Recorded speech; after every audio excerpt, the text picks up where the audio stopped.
귀한 찬양 감사합니다. 오늘도 하나님의 전에 기쁘고 또 감사하는 마음으로 찾아 나온 여러분 모두를 환영하고 축복합니다. 더웠죠? 네, 근데 하나님께서 오늘 저와 여러분을 예배 가운데 시원케 해주시는 은혜로 각 사람에게 임하실 줄 믿습니다. 그래서 받은 은혜 가지고 또 하나님 자녀답게 멋지게 살아갈 수 있도록 오늘 하나님께서 큰 은혜 주실 줄 믿습니다. 우리 좌우에 앞에 있는 분들과 인사할까요? 잘 나오셨습니다. 하나님이 당신을 사랑하십니다. 네. 예배 가운데 하나님이 나를 사랑하시고 우리를 사랑하시는 게 가득 느껴지시길 주님의 이름으로 축원합니다. 랭던 길티의 수용소, 산둥 수용소라는 인문학 아주 유명한 책이 있어요. 인문학 도서인데 이 랭던 길티가 본인이 직접 2차 세계대전 당시에 일본군 포로로 잡혀가지고 중국 산둥에 있는 산둥 포로 수용소에서 2년 6개월을 지난 이야기를 회고록 형식으로 출간한 책이 산둥 수용소라는 책입니다. 거기서 이제 포로들이 다른 다양한 나라 사람들이 그 포로 수용소에 다 있었는데 처음에는 좀 어수선했지만 이제 점점 각기 다른 역할을 하나 해내면서 함께 어우러져 살아가는 이야기가 그 책 안에 담겨져 있습니다. 그 중에 한 대목인데요. 한 번은 성탄절이 되었을 때 포로들이지만 지금 미군하고 또 일본군이 전쟁 중이긴 하지만 미국 아침에도 이 발음이 안 되던데 적십자사에서 성탄절 선물을 이제 보내옵니다. 모두 1,550개의 선물을 보냈는데 그 포로 수용소에 있던 인원이 1,450명이었어요. 그러니까 100개가 남죠. 그래서 수용소 측에서는 모든 포로들에게 하나씩 선물 꾸러미를 나눠주고 그리고 미군 포로 200명에게는 반 개씩, 100개가 남아있으니까 반 개씩 해서 하나 반씩 더 주기로 이렇게 합니다. 근데 그걸 소식을 들은 미군 포로 몇 사람이 달려가가지고요, 강력하게 항의합니다. 아니, 이건 미군 적십자사에서 보낸 건데, 이걸 왜 다른 나라 포로들한테도 보내냐. 그냥 우리 미군 포로들한테만 7개 반씩 나눠달라. 그리고 이렇게 항의했던 내용이 순식간에 포로 수용소, 산둥 수용소에 다 퍼집니다. 그때부터 다른 포로들이 이제 미군 포로들을 강력하게 또 맹렬히 비난하게 되는 내용이죠. 그때의 내용을 랭던 길티는 이렇게 묘사하고 있습니다. 누가 미국인인지 영국인인지 백인인지 흑인인지 유대인인지 인디언인지 그런 것들에 대해서 이 안에서 오랫동안 잊고 있었던 우리의 공동체가 갑자기 서로에게서 갈라지기 시작했다. 함께 힘을 모아서 있는 게 뭐가 있겠어요? 그 수용소 안에 서로 힘을 모아서 그렇게 어떻게든 살아보려던 이 하나의 공동체가 그 채워진 선물 꾸러미 때문에 각각 인종별로 나라별로 갈라지기 시작했다는 거예요. 여러분, 우리는 삶에 일어나는 다양한 문제가 나의 상황에 있는 어떤 결핍 때문에 일어난다고만 생각합니다. 그것도 맞지만 때로는 나의 부유함 때문에 문제가 일어나기도 합니다. 오늘 아브라함에게 일어난 두 번째 위기는 바로 부유함 때문에 일어난 위기입니다. 첫 번째 위기는 기근이라는 결핍 때문에 애굽에 내려갔다가 그러다가 아내를 빼앗길 뻔하고 그러나 하나님께서 그 아브라함의 실패를 축복의 재료로 만들어서 오히려 왕의 결혼 지참금을 잔뜩 받아 부자가 되게 하는 그걸로 하나님께서 이 사건을 마무리 지으셨어요. 문제는 이렇게 해서 아브라함이 부자가 돼서 다시 가나안 땅으로 돌아와서의 이야기가 오늘 창세기 13장의 이야기입니다. 부자가 돼서 왔어요. 그리고 부자가 혼자 된 게 아니라 아마 왕이 결혼 지참금으로 아브라함에게 준 재물들, 성경에 써 있죠. 양과 소와 노비와 나귀와 낙타 등의 일부를 아마 조카인 롯도 같이 따라갔으니까 롯에게 나누어졌던 것 같아요. 그래서 아브라함도 부자가 됐지만 역시 롯도 부자가 된 채로 다시 가나안 땅으로 돌아오게 됩니다. 아직은 이 기근 상태가 해결되지 않았고, 그리고 이전보다 더 많은 가축과 사람들이 생겨난 이유로 인해서 이 롯의 목자들과 아브라함의 목자들이 서로의 양들을 먼저 먹이겠다고 마시겠다고 하면서 다투는 일이 발생합니다. 결핍 때문에 발생한 게 아니라 부유함 때문에 발생하는 갈등입니다. 우리 7절 말씀인데요, 같이 한번 읽어보도록 하겠습니다. 그러므로 아브라함의 가축의 목자와 롯의 가축의 목자가 서로 다투고 또 가나안 사람과 브리스 사람도 그 땅에 거주하였는지라. 자, 지금 롯은 아브라함 덕분에 부자가 됐어요. 아마 처음에는 그렇게 생각했을 것 같아요.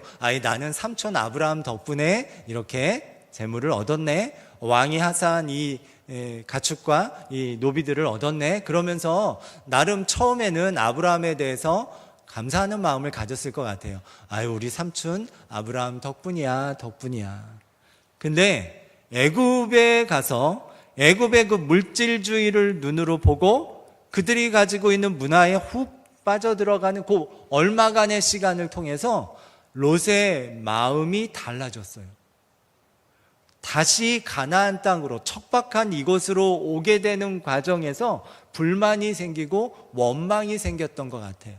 처음에는 우리 삼촌 아브라함 덕분에 내가 이렇게 부자가 됐지라고 생각을 했던 이 마음이 달라져서, 내 삼촌 아브라함 때문에 내가 이만큼밖에 부자가 못 됐어, 이만큼 부자가 됐어에서 이만큼밖에 부자가 됐어라는 것으로 감사의 마음이 원망의 마음으로 아마 달라진 듯 싶습니다. 그래서 롯이 이 삼촌인 아브라함을 보는 눈빛이 그전에는 감사하는 눈빛이었다가 점차 원망하는 눈빛으로 달라집니다. 그리고 이 롯의 눈빛이 달라진 걸 가장 먼저 알아챈 사람들이 롯과 늘 같이 있었던 롯의 목자들이에요. 사실은요, 롯의 목자들은 아브라함의 목자들과 싸울 수가 없습니다. 이때 당시에는 주인의 위치가 곧 종의 위치였던 시대예요. 주인이 어떤 위치에 있느냐에 따라서 종들의 위치도 정해집니다. 이 가정 안에서는 아브라함이 어른이에요. 그러니까 아브라함의 종들도 어른입니다. 따라서 롯의 종들은 아브라함의 종들에게 대들 수 없어요.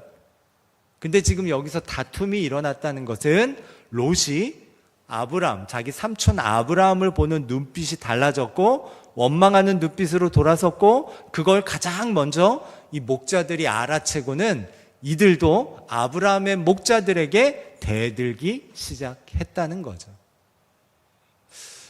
정확한 예라고 할 수는 없지만 옛날에는, 요즘은 그렇지 않은 것 같은데, 옛날에는 군인 관사에 연대장님, 대대장님 이렇게 쭉 같이 살잖아요. 그러면 연대장님 그 사모님이 김장을 한다 그러면 대대장님 사모님들하고 그 부하 아내들이 다 총출동합니다. 가서 도와야 되는 거 아니에요. 왜? 남편의 지위가 곧 아내의 지위이기 때문에. 지금 이 시대는요, 주인의 위치가 곧 종의 위치였던 시대예요. 그런데도 불구하고 롯의 종들과 아브라함의 종들이, 목자들이 서로 다툰다고 한다는 것은, 이 사람들이, 롯의 종들이 생각할 때 자기 주인인 아브라함을 바라보는 시선이, 그 눈빛이 달라졌다는 걸 알았기 때문입니다. 그런데 그러면 안 되죠. 롯에게 있어서 아브라함은 어떤 사람입니까? 롯의 아버지는 하란이에요. 아브라함의 남동생인데 갈대아 우르에 있을 때 자기를 낳고 얼마 되지 않아서 일찍 아버지가 죽었습니다. 아마 그래서 형인 아브라함한테 롯을 맡겼던 것 같아요. 그래서 이 갓난아이 때부터 이 조카인 롯을 촌스러는 조카지만 마치 아들처럼, 아브라함이 아버지처럼 그렇게 돌봤어요. 그리고 지금 롯이 가지고 있는 모든 재산들은 사실은 롯이 열심히 뭔가를 해서 일구어낸 재산이 아니라 아브라함으로부터 전달되어서 나눠진 재산들이에요.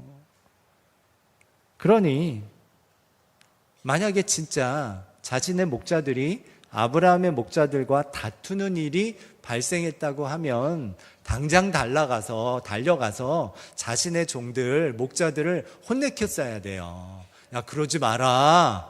왜 우리 삼촌 종들한테, 목자들한테 그렇게 대드냐? 그러지 마라. 근데 그렇게 안 합니다. 그렇게 안 해요. 왜요? 삼촌 아브라함에 대한 감사의 마음이 원망의 마음으로 달라졌기 때문이에요. 달라졌기 때문입니다. 참 고마운 존재인 아브라함에게 대하여 이런 태도를 보이면 돼요, 안 돼요? 안 돼요. 그래서 그런 말이 있나 보죠. 머리 검은 짐승 품으면 안 된다. 에? 자꾸 사람 배려하면 배린다. 이런 호의가 계속되면 권린지한다. 이런 얘기. 여러분, 아브라함이 어렸을 때부터, 이 롯의 어렸을 때부터 롯을 돌봤고, 그리고 수많은 다양한 이야기 중에서 롯을 배려합니다. 그런데 그 배려가 오늘 설교의 제목처럼 배려가 상처가 돼서 돌아옵니다. 이때 어떻게 해야 됩니까? 여러분도 그런 경험이 있지 않아요? 열심히 누군가에 대해서 배려를 했는데 그게 오히려 상처가 돼서 돌아온 적이 있죠? 대답은 하지 마세요. 있죠. 나름 배려했는데, 나름 수고했는데, 내가 희생했는데, 나름 헌신했는데 정작 돌아온 것은 감사고 고마운 것이 아니라 오히려 상처로 돌아오는 경험. 그때 어떻게 해야 되나? 배려를 포기해야 될까요? 아브라함은 어떻게 할까요?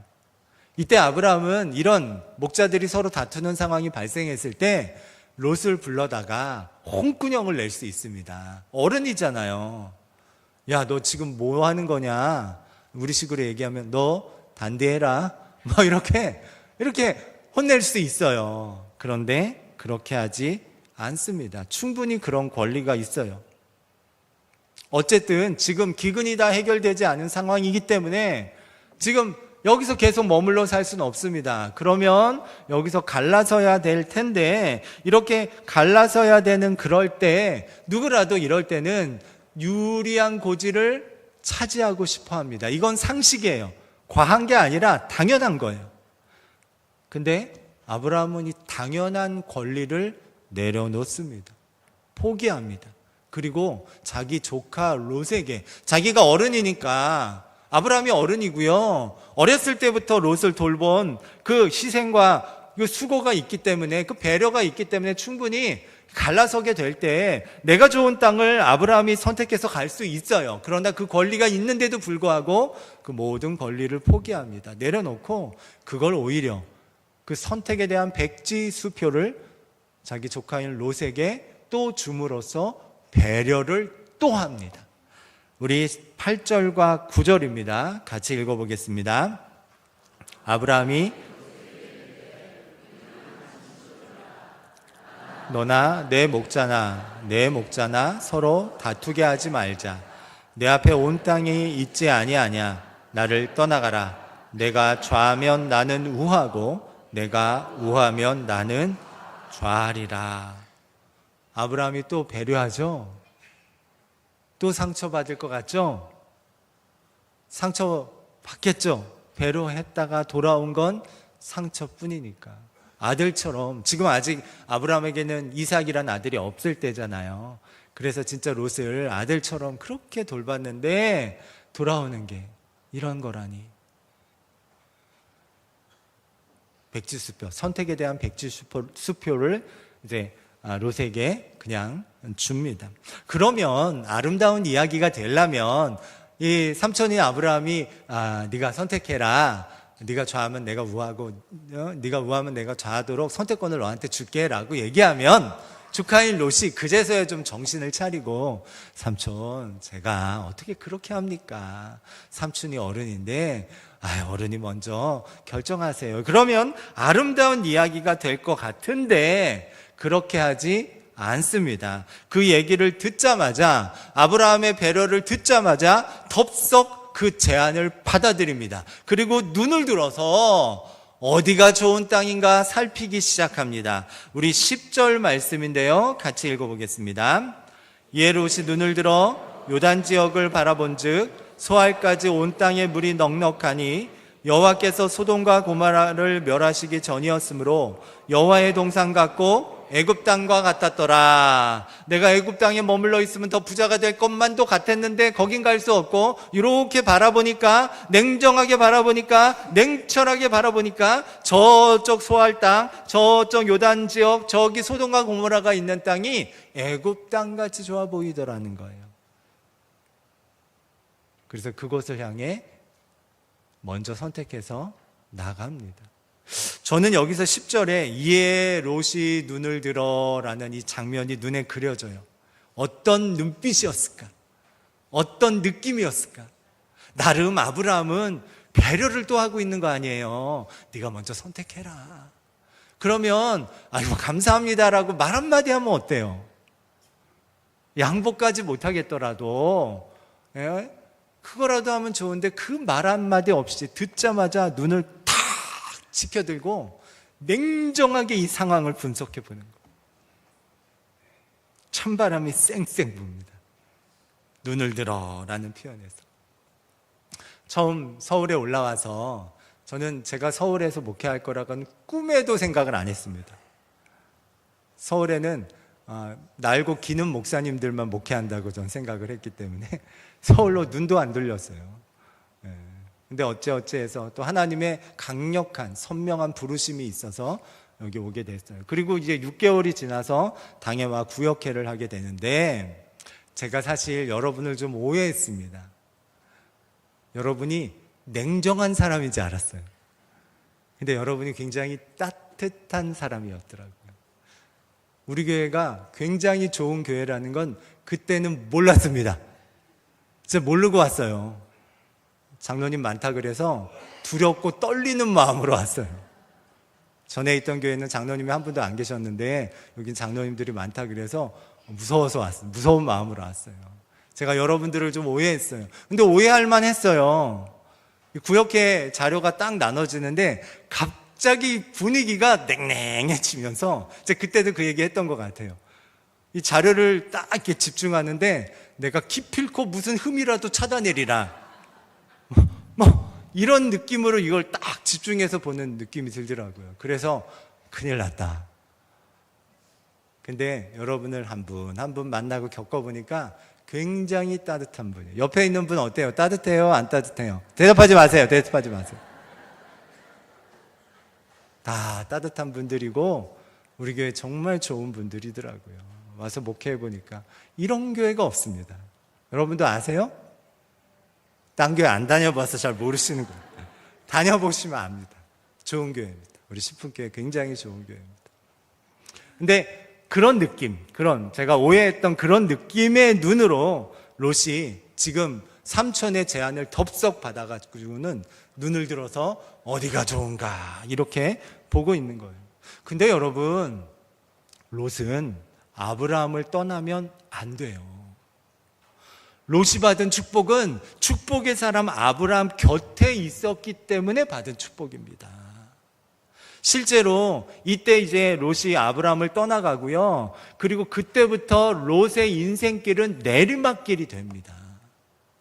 축복의 사람 아브라함을 떠나면 안 되는데 떠나게 됩니다. 어쨌든 이렇게 아브라함은 자기 조카 롯에게 계속해서 끊임없이 반복해서 배려를 하고 또 배려를 합니다.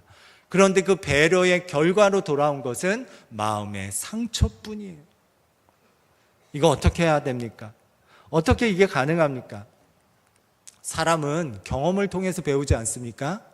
아브라함이 롯이 행동하는 걸 몇 차례 봤다면 지금 배려해봐야 쓸데없다, 똑같이 또 나한테 상처 줄 거다라고 생각을 했어야 되는데, 왜 아브라함은 그게 예상됨에도 불구하고 계속해서 이렇게 배려를 베풀 수 있었던 건가? 그 이유가 뭘까요? 그 이유는 아브라함은 하나님을 아는 지식에 서 있었기 때문이에요. 아브라함이 알고 있는 하나님은 어떤 하나님이냐? 사실 생각해 보세요. 지금 갈대아 우리에 살던 아브라함을 불러서 하란에 좀 살다가 지금 가나안 땅에 들어왔어요. 들어와서 하나님과의 뭐가 없어요. 그러다가 한 가지 사건이 일어난 게, 애굽에 내려가는 자기의 실수를 오히려 하나님께서 큰 성공의 재료로 만드시는 것을 경험했습니다.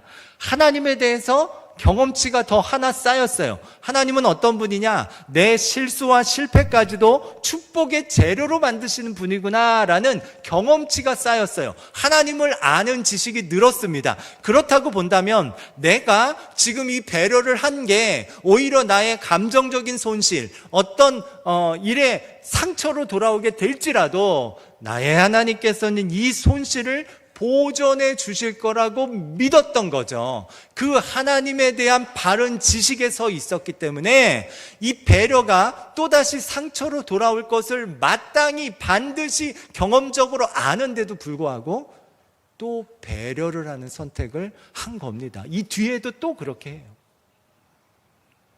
냉랭한 눈으로 자기를 대하는 눈빛부터가 달라졌던 롯에게 아브라함은 하나님을 믿는 그 지식의 근거에서 계속 반복적으로 배려를 합니다. 신약 성경에 보면 이 말씀을 예수님께서 비유를 통해 이렇게 얘기하시죠. 지극히 작은 자 하나에게 한 것이 곧 나에게 한 것이다. 아브라함이 롯에게 배려했지만 실제로 돌아오는 것은 하나님의 축복으로 돌아옵니다. 나에게 있는 이 마음의 손실, 이 감정의 손실, 다양한 이 손해와 이 상처되는 이것을 보존해 주시는 게 하나님이 하신다고 믿었고 그 일이 일어납니다. 그게 14절, 15절 롯이 떠나가는 그 상처가 있고 나서 바로 하나님이 나타나셔서 아브라함을 축복하는 이야기입니다. 우리 14절 15절 같이 읽어보겠습니다. 롯이 아브라함을 떠난 후에 여호와께서 아브라함에게 이르시되 너는 눈을 들어 곳에서 북쪽과 남쪽 그리고 동쪽과 서쪽을 바라보라. 보이는 땅을 너와 내 자손에게 주리니 영원히 이르리라. 상처받은 아브라함에게 하나님께서 찾아오셔서 이 손실을 보전해 주십니다. 동서남북 눈에 보이는 거 다 봐라. 그거 다 너와 내 자손들에게 주겠다. 아브라함에게만 주는 게 아니라 아브라함의 자녀, 또 그의 자녀, 그의 자녀손들에게도 주시겠다는 거예요. 하나님이 이걸 보존해 주시는데 너한테도 보존해 주지만 너의 자녀들에게까지 보존해 주겠다고 약속해 주고 계십니다. 하나님은 우리가 베푼 배려가 상처로 돌아올 때 그것을 또 다른 기쁨의 축복으로 손실을 보존해 주시는 분이신 줄 믿으시길 바랍니다. 저와 제 동생이 모두 서울에서 목회를 하고 있습니다. 역량 있는 교회에서 어쨌든 목회하고 있는 게 다 제 실력이죠. 아니에요. 저는 저희 부모님 덕분이라고 생각합니다.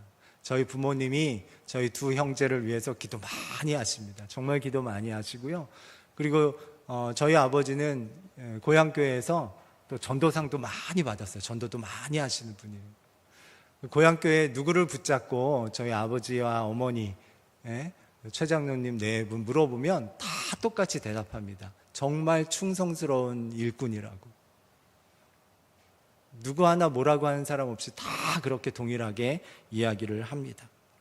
이유가 무엇입니까? 그 어머니 아버지의 그 충성이, 그 헌신이, 그 수고가 우리 부모님에게도 물론 또 역사해 주셨겠지만 저와 또 제 동생에게 동일하게 역사해 주고 있다고 저는 믿습니다. 제가 열심히 목회를 합니다. 꾀부리지 않고 해요. 잘 모르시죠? 꾀부리지 않고 목회합니다. 제 이익보다 교회 이익을 우선하려고 몸부림치면서 목회합니다. 그러면 또 그런 일로 인한 상처를 받겠죠. 솔직히 말해요. 상처 받잖아요. 여러분도 헌신하고 수고했는데 상처받는 일이 있잖아요. 내 이익이 아니라 교회 이익을 먼저 우선시했는데 돌아오는 건 상처뿐인 말, 상처뿐인 상황, 그런 경험들이 있지 않습니까? 근데 그거 하나님이 반드시 그 손실을 보존해 주실 거라고 믿습니다. 우리한테도 해주실 뿐 아니라 우리들 자녀에게도 그 일을 하실 거라고 여러분 꼭 믿으시기를 주님의 이름으로 축원합니다. 혹시 여러분 누군가에게 베푼 배려가, 그리고 그 헌신이, 그 수고가 상처로 돌아와서 마음의 빗장을 걸어 잠근 분들이 있습니까? 여러분 그 빗장을 여시기를 간절히 축원합니다. 하나님은 손실을 보존해 주시는 분이에요. 아브라함은 그걸 알았어요. 그 하나님이라는 걸 믿었어요. 그래서 여전히 동일하게 반응할 걸 알면서도 롯에게 역시 배려하고 역시 그 롯을 향한 사랑을 포기하지 않습니다. 하나님은 우리의 어떤 배려가 상처가 돼서 돌아올 때 그 손실을 다양한 축복으로 보존해 주시는 분인 줄 믿습니다. 당장의 이익을 따라 축복의 자리를 박차고 떠나가지 마십시오. 헌신의 자리, 수고의 자리가 하나님이 기뻐하시는 자리라는 걸 놓치지 않기를 주님의 이름으로 축원합니다. 배려가 상처가 되어 돌아올지언정 그럼에도 불구하고 하나님을 믿는 지극히 작은 자 하나에게 한 것이 나에게 한 것이라는 말씀을 붙잡고 그 헌신의 자리에서 도망치지 않기를, 배려의 자리에서 도망치지 않기를 주님의 이름으로 축원합니다. 더 이상 그 상처가 나를 슬프게 하지 않도록, 슬픔에 두게 하지 않도록 저와 여러분이 그렇게 선언하시고 도전하시는 오늘 우리가 다 되시길 주님의 이름으로 축원합니다. 모두 자리에서 일어나셔서 우리 찬양할 때 우리 후렴만 같이 찬양하겠습니다.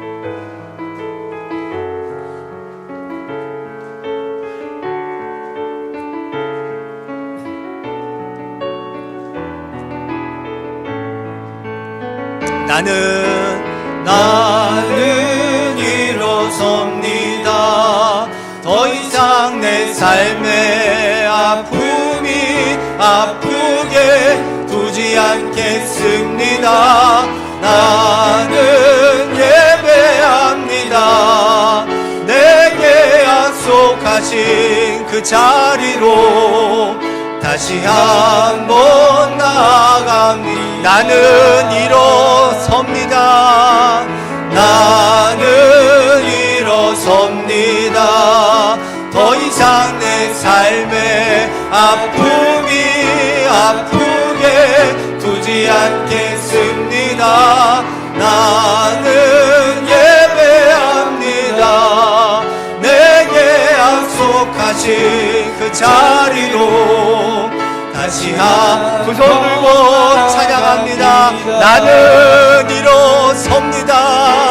나는 일어섭니다. 더 이상 내 삶의 아픔이 아프게 두지 않겠습니다. 나는 예배합니다.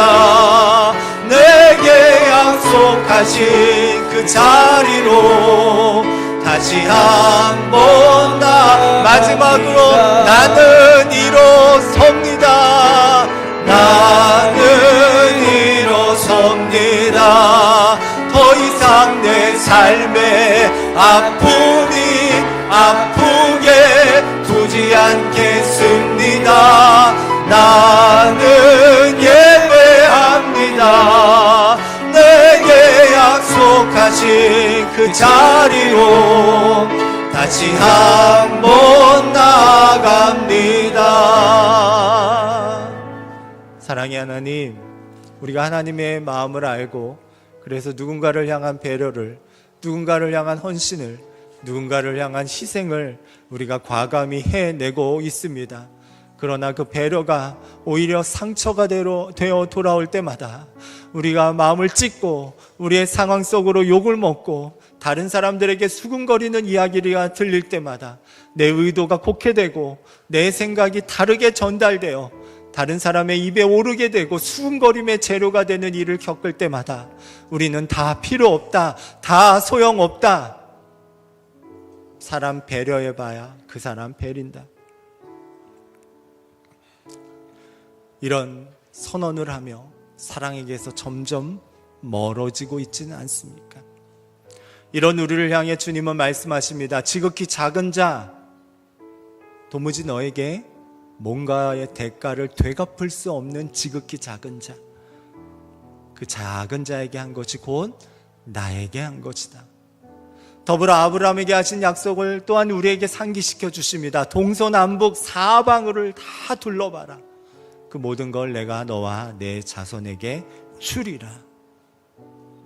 오늘 축복의 약속 다시 한번 우리가 마음속으로 굳건히 붙잡고 배려가 상처가 되어 돌아오더라도 나는 기필코 또 배려하겠노라고, 하나님을 믿는 신앙으로 또 헌신의 자리에 머물러 있겠노라고 다짐하는 우리 모두가 되도록 도와주옵소서. 그때 우리의 눈물을 닦아주시고 수고했다, 착하고 충성된 종아 말씀하시는 주님의 음성 듣는 우리 모두가 되도록 역사하여 주옵소서. 이제는 우리 구주 예수 그리스도의 크신 은혜와 아버지 하나님의 놀라우신 사랑하심과 성령님의 역사하심이 상처받은, 그래서 마음의 빗장을 걸어 잠갔던, 그러나 이제 마음의 빗장을 활짝 여는 사랑하는 모든 이들 머리 위에 지금부터 영원토록 함께 하시기를 간절히 축원하옵나이다. 아멘.